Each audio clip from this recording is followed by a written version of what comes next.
Well, I want to welcome you to the Awesome Marriage Podcast. This month at Awesome Marriage, we're going to be tackling some really bad habits that happen in marriage and how to avoid them. And we're going to discuss a different topic each week and how that habit can lead to divorce, why it's unhealthy, and how to help you guys not fall into that trap. So today we are very honored to have Craig and Rachel Denison with us. Craig and Rachel, a husband and wife team in ministry. They write, they lead worship. Together they work at the Denison Forum on Truth and Culture, and they lead first15.org organization. So, guys, welcome. It's so good to have you here. I love First 15. I've incorporated that into my life and love what you guys do. Love the ministry you have. Thank you. Thanks so much. Yeah, we're really excited to be here.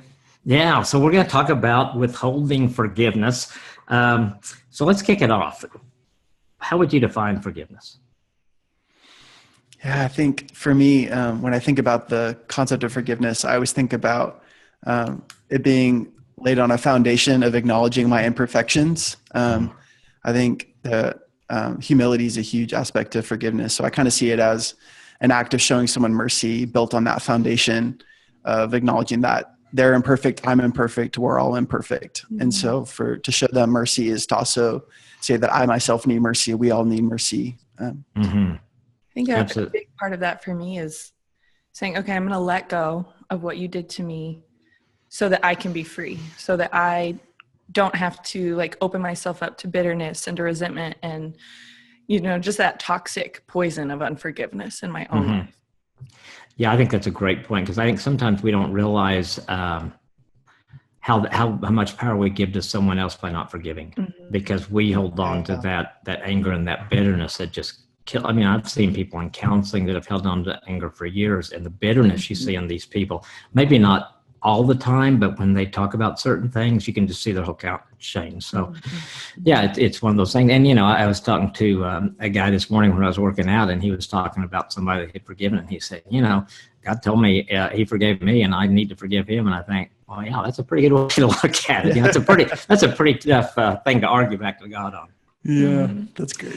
So in counseling, sometimes I'll talk to people and I'll say, this is really something you need to start praying about forgiving. And sometimes I'll get a real reaction of really pushes some pushback in that. And maybe that's because we totally don't understand what forgiveness is. So let's talk a little bit about what forgiveness is not actually. Yeah, I think I had to learn the difference between forgiveness and reconciliation. I think for me, forgiveness is not reconciliation. Forgiveness is kind of the beginning of that path of reconciliation. And so I know if for me, reconciliation is a lot more about talking about how things could be different next time and taking practical steps to make changes, as well as spiritual steps, engaging with God and getting healing for whatever wound was causing me to act out or whatever's going on in my life that caused me to sin to begin with. And I think that engaging in that process is reconciliation.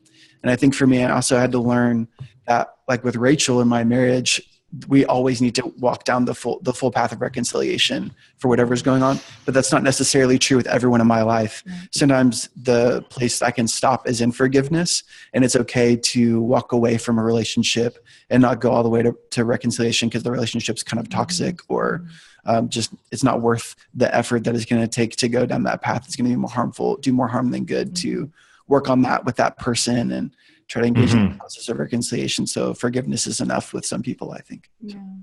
I think you're not like a victim in forgiveness. It actually makes you the victor. It makes you you're saying, what? No, I'm overcoming and I'm getting past this. And so it's not being a victim. It's not making yourself a victim. But I think there's a distinction, you don't put yourself in a toxic situation, like Craig is saying. It's not like staying in something that is abusive or, abusive physically, mentally, spiritually, in any of those ways. It is something, honestly, I feel like you do more for yourself than you even do for the other person. Yeah. I think you do, because once you begin that pattern of it that God, I think, asks us to do or tells us to do, then we begin to see what the benefit is for us. And I think until we do that, until we're obedient to that, we don't really receive that and really begin to understand, wow, that did free me up. And I think the point you make is great, Craig. I mean, it's okay to forgive someone and still set boundaries and say, I forgive you, but I can't be in a relationship with you. That's just something I can do. And just because forgive somebody and you've changed and God's changed your heart doesn't mean that they have. Yeah, absolutely. I think too, some people stay, I've had some women sometimes maybe in an abusive relationship and trying to figure out what do they do, and helping them see, yes, God does want you to forgive, but to separate, to protect yourself and your children if that's what's necessary, and to whatever extent that is, that's okay. That is okay to set that line. You don't, I think sometimes people think about forgiveness and they think, well, I've still got to be in that relationship, and you don't have to. I think that's because they can be toxic, like you said, or they can be dangerous in some ways for us. Yeah, absolutely. Yeah. So what do you think we struggle with forgiveness?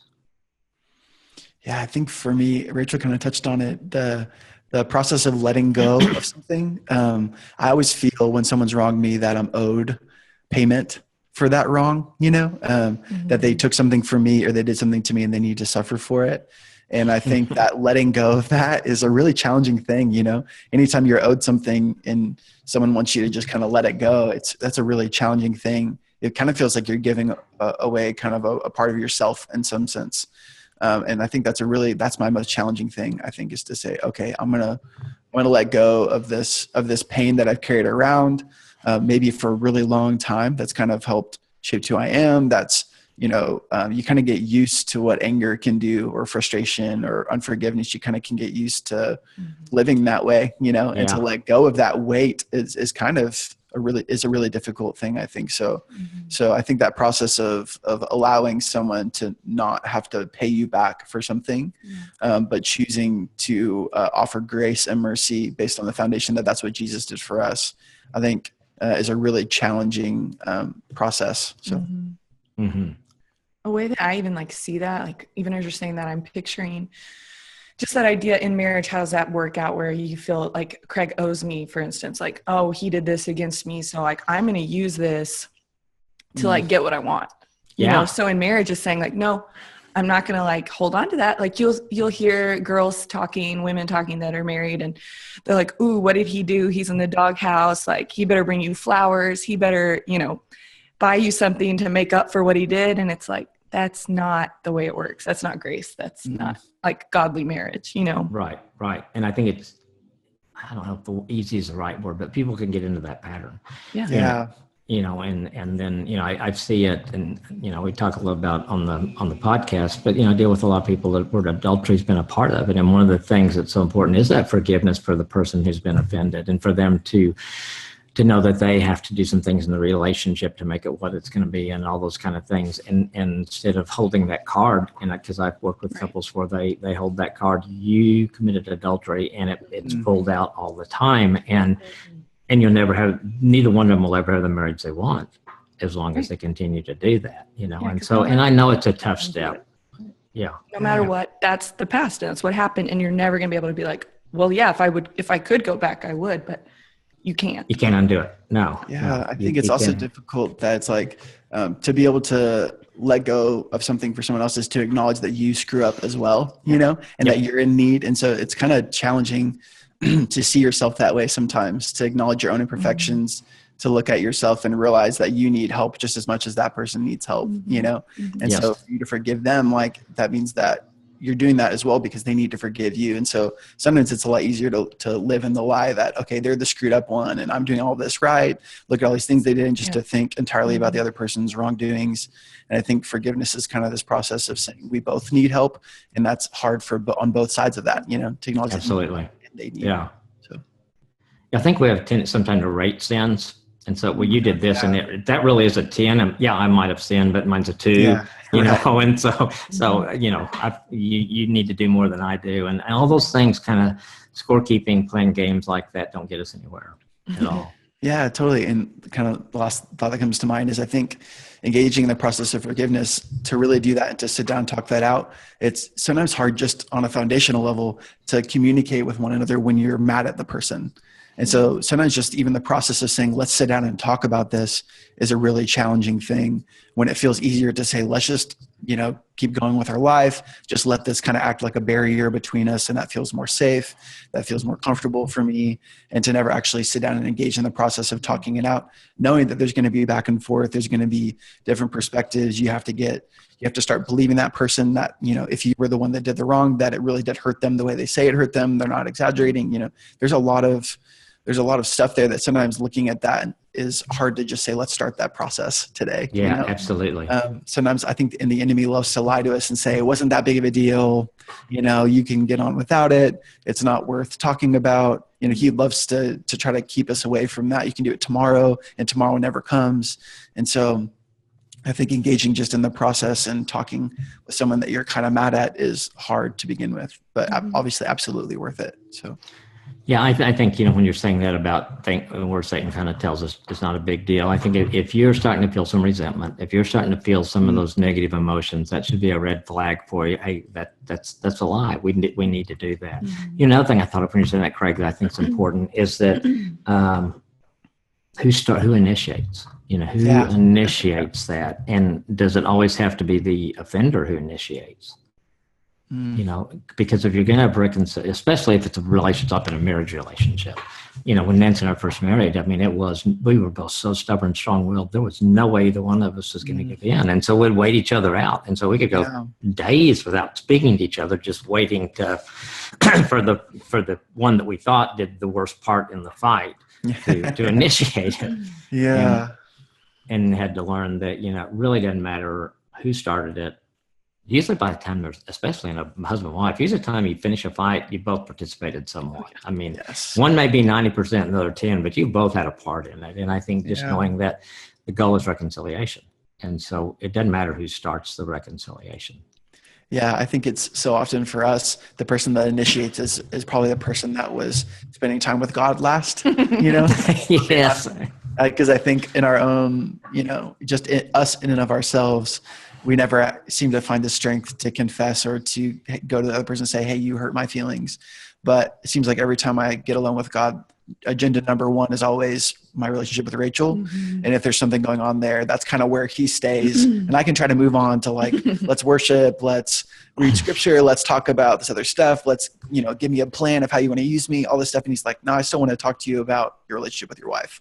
Yeah, God's really stubborn sometimes, right? Yeah. He knows what we need. He knows that without dealing with this, none of the rest of this stuff is going to matter. And so I think for us, a lot of times, the person that initiates is the person that spent time with God last and got filled by the Holy Spirit and got encouraged to be able to go and have that difficult conversation. So. I love that. And it really becomes an act of obedience. Yes, absolutely. I don't know if when you've been wronged or you never really feel like that's what I want to do, probably, maybe sometime. But for me, most of the time it's okay. This is what God wants me to do. And there's joy in that act of obedience, I think. Absolutely. Especially when the relationship is beginning to heal like that. Absolutely. Yeah, really good stuff. So it's hard for us to forgive in general. What about then in marriage? Why do we seem to struggle with forgiveness in the marriage relationship? I know so early on in our marriage, when we started running into just issues, I was very shocked. Okay, so this has been one of my biggest points of aha moments with God. I was so mad at Craig, beyond mad, so shocked that he would ever hurt me, that he would ever do anything wrong. And I went away with God, and the Lord is like, why are you so surprised that an imperfect person was imperfect? And I was like, wait a minute, what? And God's like, you think that Craig is perfect. You think that he couldn't do anything wrong. Because honestly, in our dating relationship and our engagement, we didn't fight very often. It was probably because we weren't living together, Right. Every waking moment together, just rubbing each other. And the Lord was like, you're holding Craig to the standard of perfection, and started showing me Rachel, it's because you think that you're perfect. You think that you do everything right. And I think part of that is, just being told that as a kid and being told that just, by your loved ones, your family, they're like, oh, you're so wonderful. And you begin to believe that about yourself and forget that you even need a savior, forget that you even need forgiveness yourself. And so the Lord was like, yeah, it's not even fair. It's insane that you would hold him to the standard of perfection because you think that that's somehow, how you live your life is, just striving basically. And the Lord was like, this is so unfair, and I think it was a moment of like, whoa, like I really need forgiveness. I really need a savior. And I'm like, who am I to withhold what I've been freely given? And God doesn't even make a big deal about it. God's not like keeps bringing it up and it's like makes it this huge process for me to be forgiven. Why would I do that to Craig? And so that whole revelation for me made it much more easy and much more quick for me to forgive Craig just in our marriage. Like it's way more natural now than it was in the beginning for me to begin forgiving him. And I just think it's all about grace, like not trying to withhold, what I've been given freely, and seeing like, okay, we're both really broken and we're both going to mess up a lot and we're both going to hurt each other a lot. And the only way this is going to work is if we are quickly and freely forgiving one another, like, because we acknowledge like we're both imperfect, we're both broken. Mm-hmm. You said so many good things there. I mean, I think it is easy going into marriage sometimes to think our spouse is perfect and they will never hurt us. And I know Nancy went through that at some point in our own marriage too. And I know I let her down, and just come to the realization that yes, we are going to let each other down. We're not going to be perfect. God's the only one who's going to never let us down. But for you, and I think it is for most of it, it was kind of a process that God led you through to understand that. Mm-hmm. And I think what you were saying, I think when you do come out and you've been grown up as a kid that did most of the things right, and your parents, you did things good, and you are affirmed, and your teachers affirm you, or your school affirms you, and you hear that all along, and you kind of think, I kind of got this, and he's got it, and now he's screwed up, and what about, I don't want that guy. I don't want this guy that's screwed up, I married this perfect pastor's son. He's like the golden child, and I'm like, wait a minute, you're screwed up too? Like, that's not what I signed up for. I did not sign up, I think that when you realize, God, that person, and I don't know that you can be madder at anyone than you can your spouse, because of just that. That relationship and our expectation stuff, and learning how to handle that, and learning that we're imperfect, and someday you might screw up too, maybe, probably not, I think if I weighed at the times that I've screwed up, and Nancy, she probably, I can count them over all the years on one hand, and put a bucket of mine in there some way. But I think it is, and I think for people to know it is normal to go through that struggle and that process, and normal to have to deal with the whole forgiveness thing, and how does that work in your marriage. But once you get there, it makes such a difference, because as you had mentioned earlier, Rachel, when you hold on to it, you're never going to have the marriage you want when you're holding on to something. It's your spouse. You're putting a block there, and the intimacy goes away, the closeness goes away. Couples, a couple of them working with now, they haven't been intimate physically in 6 months because of an issue that hasn't been forgiven yet, and so just how a couple of other people probably would have said before, very close, and I think they would say that, and now you can just see the distance that's growing in them because of that. Wow. Yeah, I think for me, early on in our marriage especially, but even still, there's this, because of how, the death till death do us part. If Rachel does something, I'm kind of like, is this going to be forever? Is this issue never ever going to go away? I'm in this till death do us part. And so this, frustration or this annoyance or this whatever feels so much more intense for that reason. If a friend hurts you, you're like, well, I can just be done with this friendship, or, I can leave this like career path or this specific job or this whatever. But with your wife, everything starts to matter more, just I think for me, because of how long this relationship is going to last.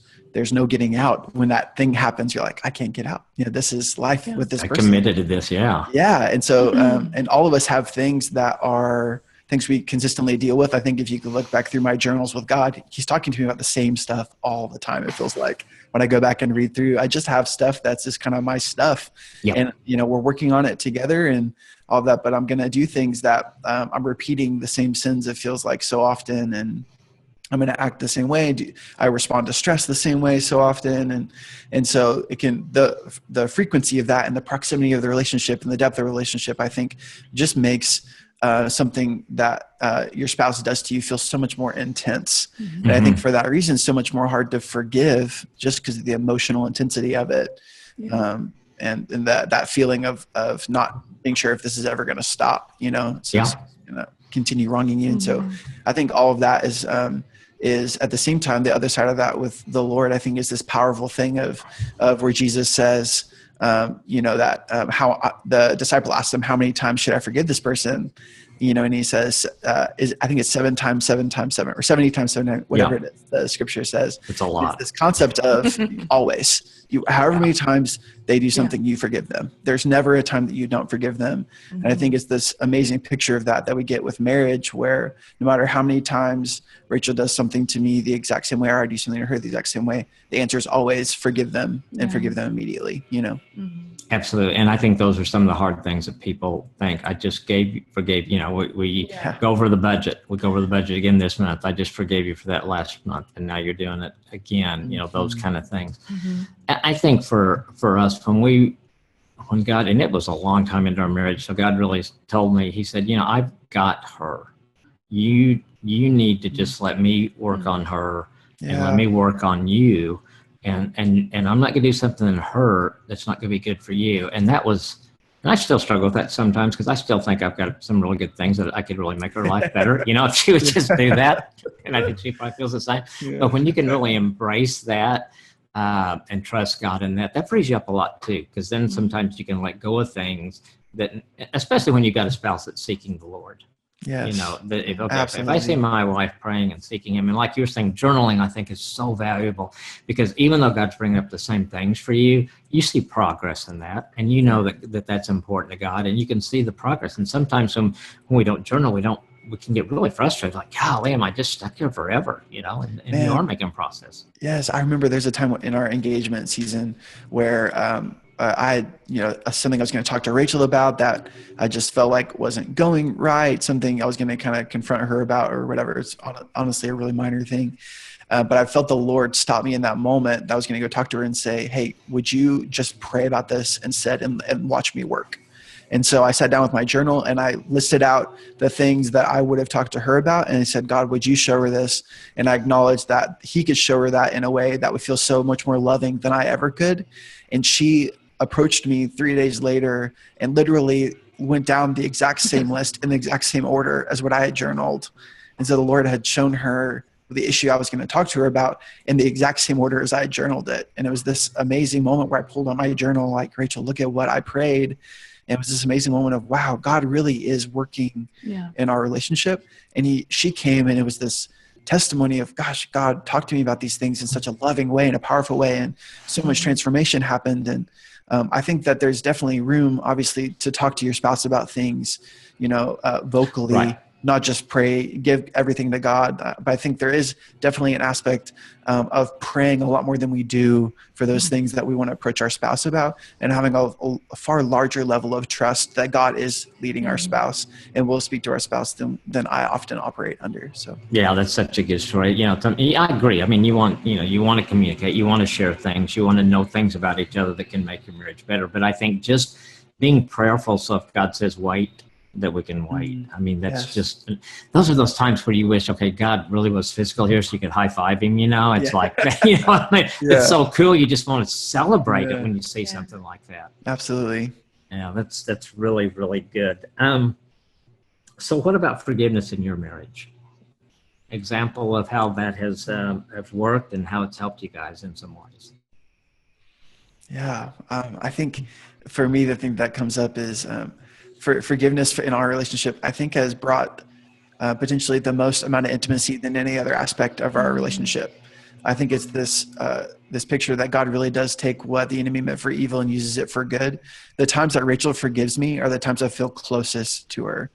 And the next day, knowing that I really did this thing that was wrong, and there's no excuse for it. It was just something that I did that I just shouldn't have done. And when she forgives me for that, that makes me feel closer than any date ever could, than any physical intimacy ever could. That act of forgiveness, that she still loves me in spite of my sin, is this amazing picture of God's love for me, and has brought us to levels of closeness that honestly are far deeper than anything else. So, yeah, it's been just really restorative. Like for me personally, I'm a guilt tripper for myself, like more than anybody.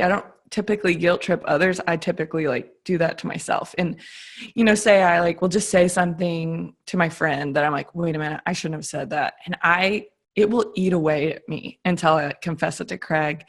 And just to have him like receive me when I'm so afraid or fearful that he's going to like reject me or be really mad at me. And he just says, you know what?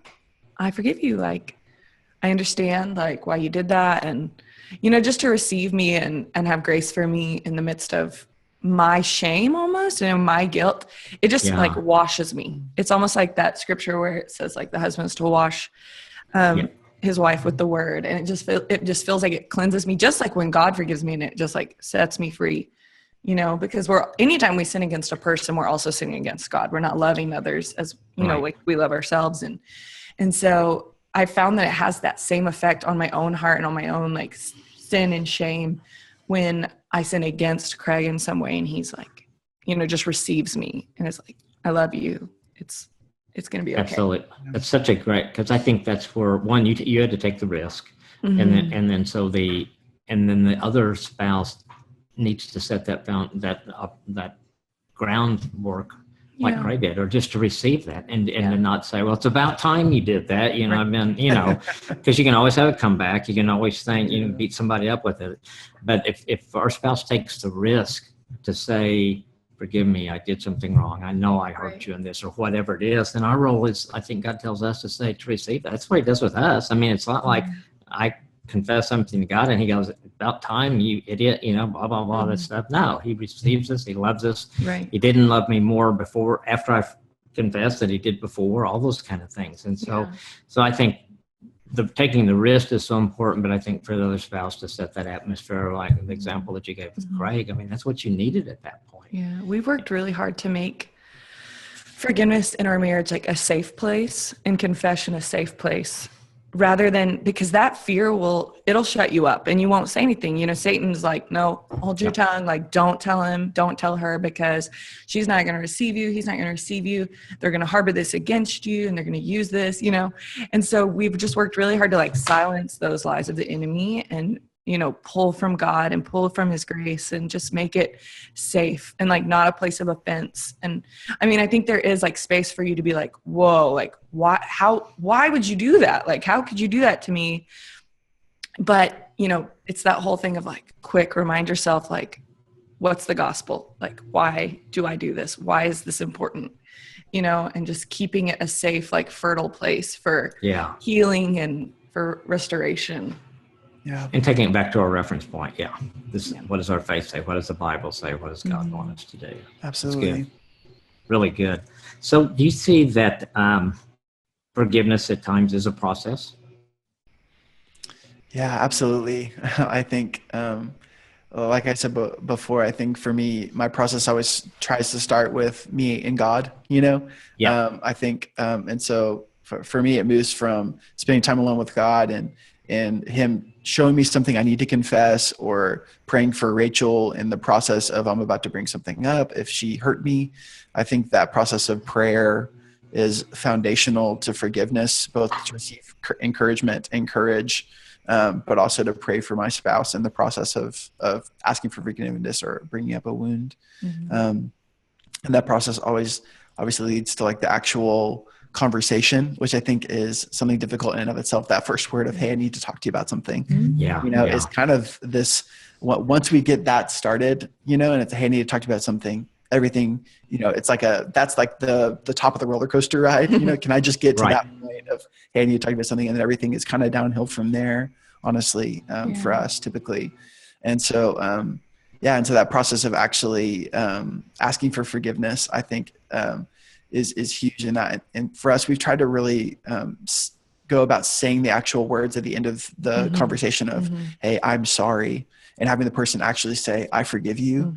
That process of clear communication, I think, is huge. And even communication as a process as well of learning how your spouse hears things and being able to learn how to communicate things in their language, Absolutely.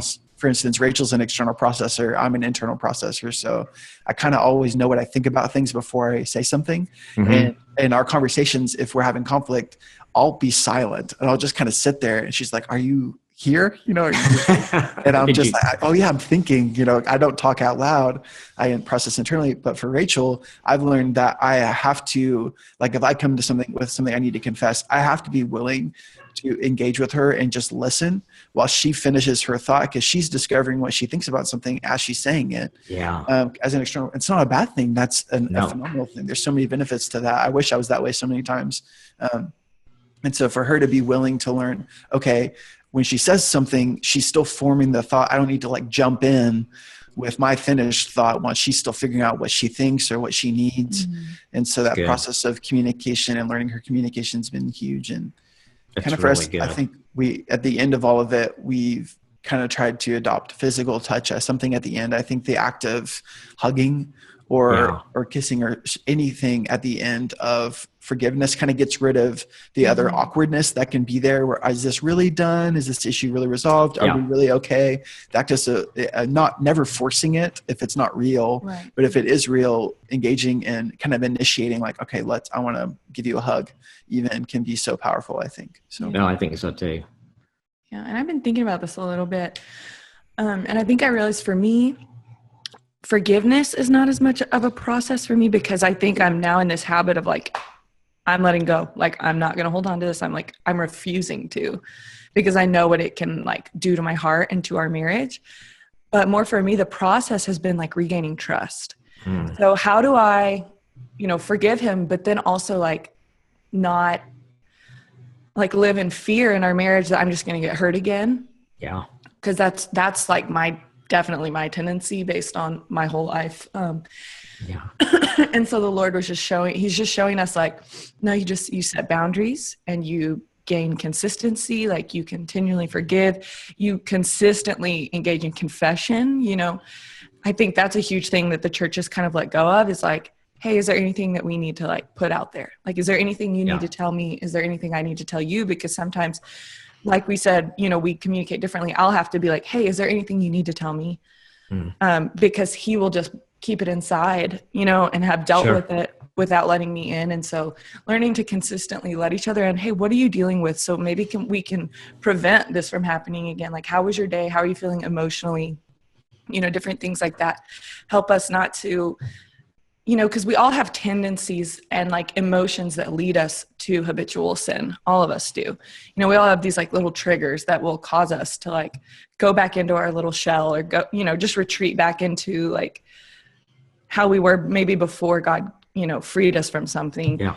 And so that has been really helpful to us in like setting up boundaries and just having a healthy marriage continually, and like just protecting our marriage from even having to have this whole like forgiveness, thing all over again. It's been a good step for us, and it's just helped us to trust each other more and know like, okay, like Craig will be like, are you going to work on this? Because I'll have these, just habitual things that I'm not even thinking. Like you said, I don't just sit and process things. And so I'll be like, shoot, I did it again. I'm sorry. Like, I didn't mean to. I know that hurt you. And so just being really quick and consistent and like trying to really work on these things that keep seeming to come up. Yeah, that's so good. And so that's been really good for us, is just regaining like trust after forgiveness happens. Mm-hmm. And I think you said so many good things. Accepting each other's differences there and the way you process and how to do that, giving him time when he needs that, and for him being able to know that you're thinking through things out loud and that you need to do that. I mean, that's really good. And I think there are, triggers. I was thinking about, couples where there has been infidelity, that forgiveness is there, but there may be a trigger that brings back some memories and some things like that. And so it becomes a process there. So, no, I forgave, and getting back on track, and trusting, building that trust is so important. Yeah. No matter what the offense has been. Yeah, absolutely. Yeah. I guess got so much good stuff. I guess as we kind of wrap up, any final thoughts about the whole thing of forgiveness that you'd kind of be your parting thoughts? Yeah, I think in the process of this whole conversation, the thing that comes to mind for me I think God has been talking to me a lot about my bar in life, and am I willing to settle in life, or am I pursuing thriving in my marriage and thriving in my life? Seeking, the Bible says that Jesus came to give us life and life abundant. And that's where he's always leading us to. That's always his intention for us in every area of our life, is abundant life. And where am I settling for something less? And especially in my marriage, in the area of forgiveness, where am I settling? I think it's really easy to get used to your marriage growing cold, and to say this is just life. The longer marriage goes, the more wounds I get, the less I want to engage with my spouse, the more other things enter in, like kids and work gets busy and church gets busy. And there's all these things we can bring into our life, and our marriage can suffer. And I think we oftentimes are surrounded by marriages that aren't thriving, and we think that's just normal. And we allow the world to set our bar, or the enemy to set our bar, rather than God to set our bar for our marriage.